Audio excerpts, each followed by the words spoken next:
Netflix, Hulu, Disney Plus. These are non-essentials. We love to look at them. We love to watch them shows, but honey, it's not essential.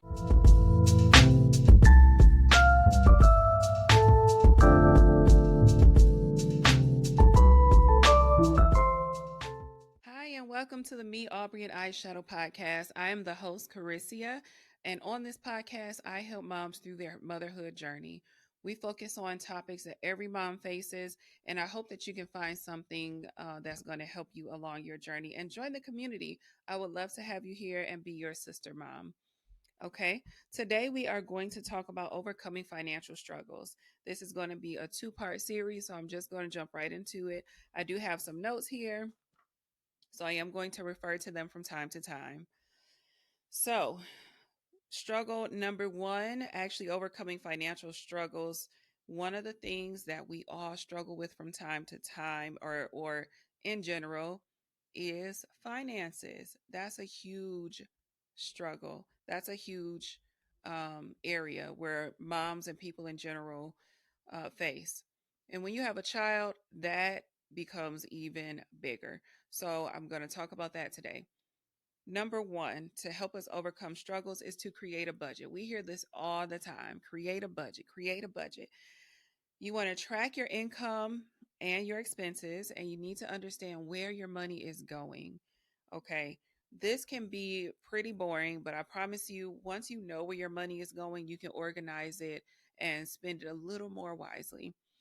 So some people like to write their budgets out. I'm going to tell you what I do. I put my budget in my phone. Okay. I put it in the notes in my phone. I have everything in there, including my rent, my car note. Do I owe my dad some money because he didn't help a sister out because he's a part of my tribe? Okay. We need to have a tribe. Sometimes I have him down too, to kind of pay him back depending on how much I have loaned or borrowed from him. And daddy never wants it back. I'm getting off topic. He doesn't expect it back or want it back. But me as a his daughter who loves him dearly, I definitely try to pay my dad back. I even have things like gas, spending money. Okay, spending money for me. This is not household essentials, but that spending money category can be on whatever you want to spend it on.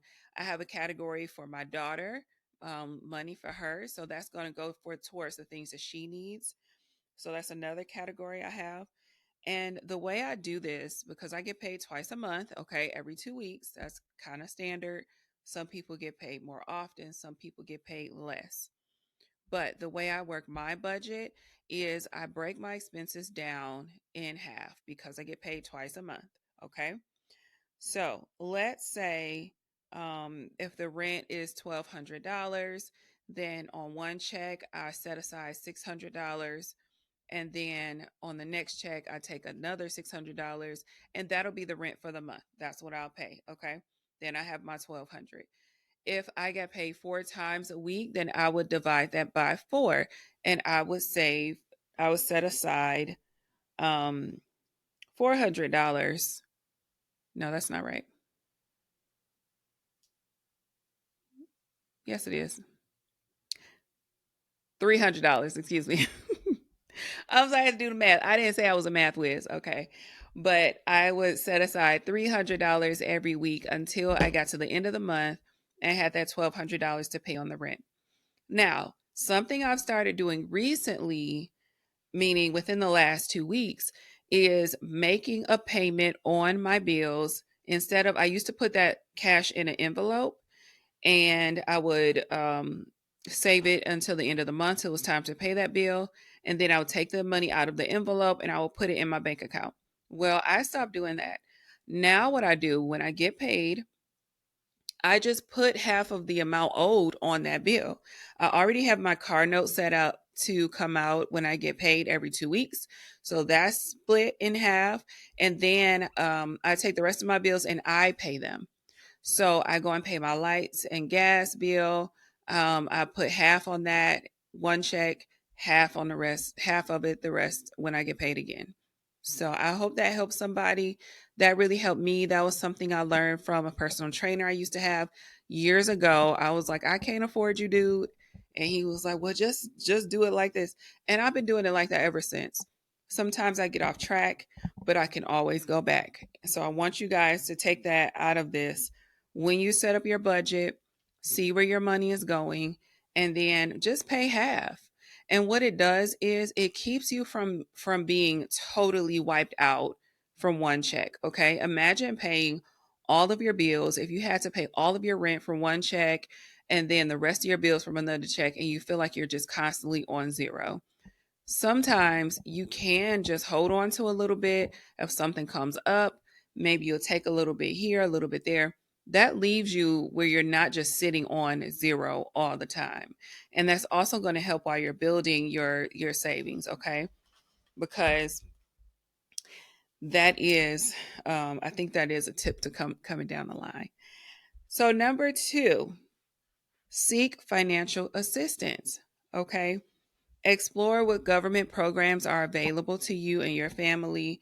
Look for community resources that can provide support. I'm going to tell you, I used to be on government assistance. I used to get, in Michigan, it's called a bridge card. I had a bridge card. I was thankful for my bridge card because it comes through. It really helps out. Do not be ashamed to seek government assistance.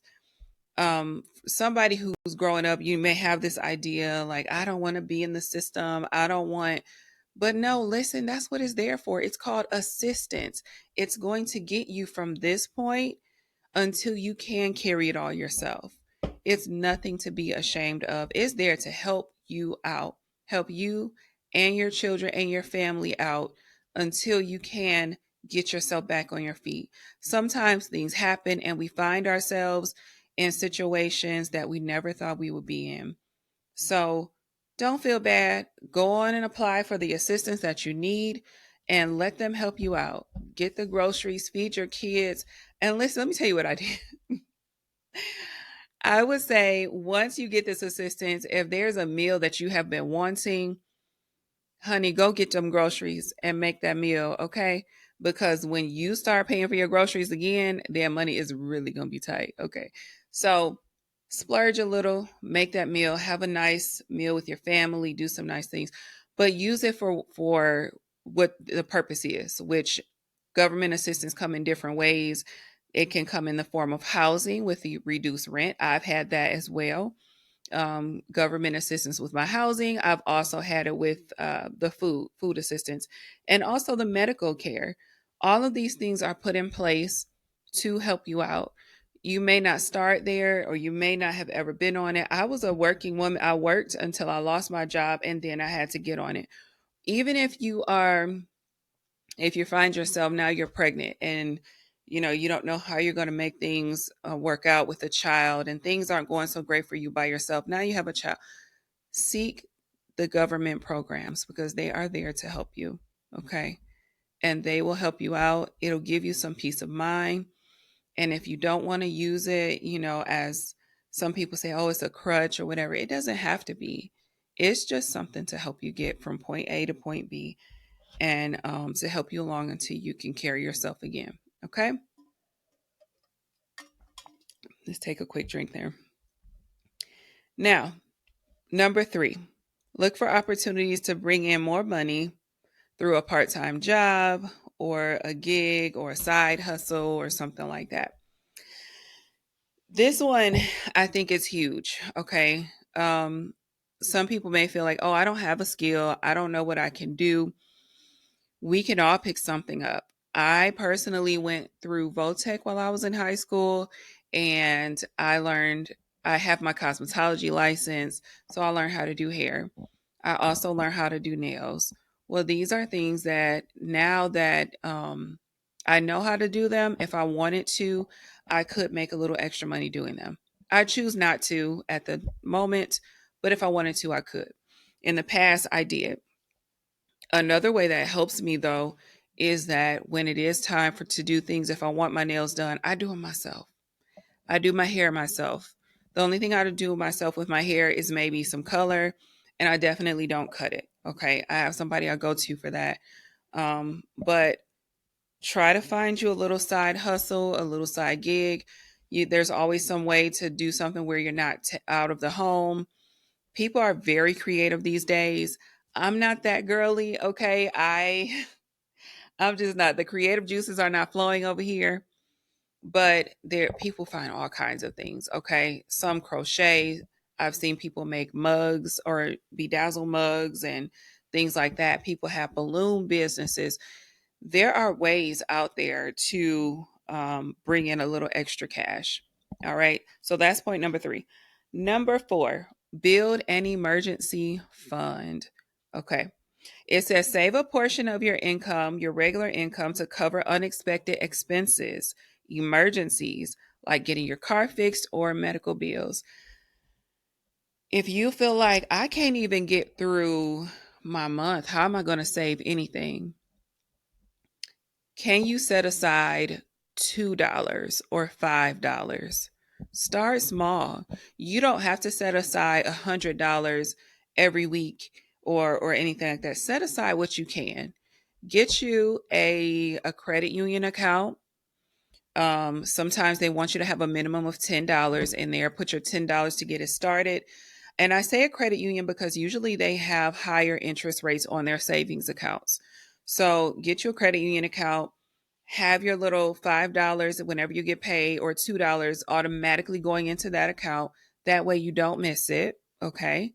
And you don't have to personally transfer it over there because it's already going. And that will grow while you don't think about it. That will grow. When you find that you have a little extra, if income taxes come in and you don't have anything major that you need to take care of at the moment, honey, put a large amount in that savings account. Let it sit, let it gain interest. And that way, when you do have an issue, if your car breaks down and you have a big repair bill, or your children get sick, or you get sick and your job has this crazy deductible, like mine has, then you will have something in savings to pull from, and you won't be pulling it from your regular every week or every 2 week check. We are in August right now while I'm recording this. And so we're about December, January. 4 months, let's say 5 months, because we don't always get our tax returns right in January. Okay.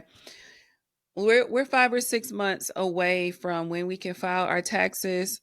So let's hope nothing happens between then. But just start setting a little bit aside and building your emergency fund. Okay. And you will thank me later. Just start small. You won't regret it. Let's go on to point number 5, and that is cut your expenses. You want to identify what you're spending your money on non-essentials. Are you spending money on non-essentials? What is a non-essential? Netflix, Hulu, Disney Plus.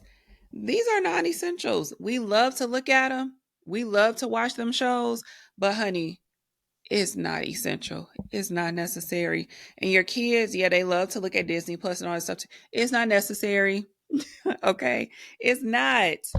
Let's all go to the library and get us a book that we can rent for free. And that's a twofold benefit. You're entertained, and then you're also expanding your vocabulary. So that helps everyone all the way around. Okay. Also, at the library, you can rent DVDs from the library.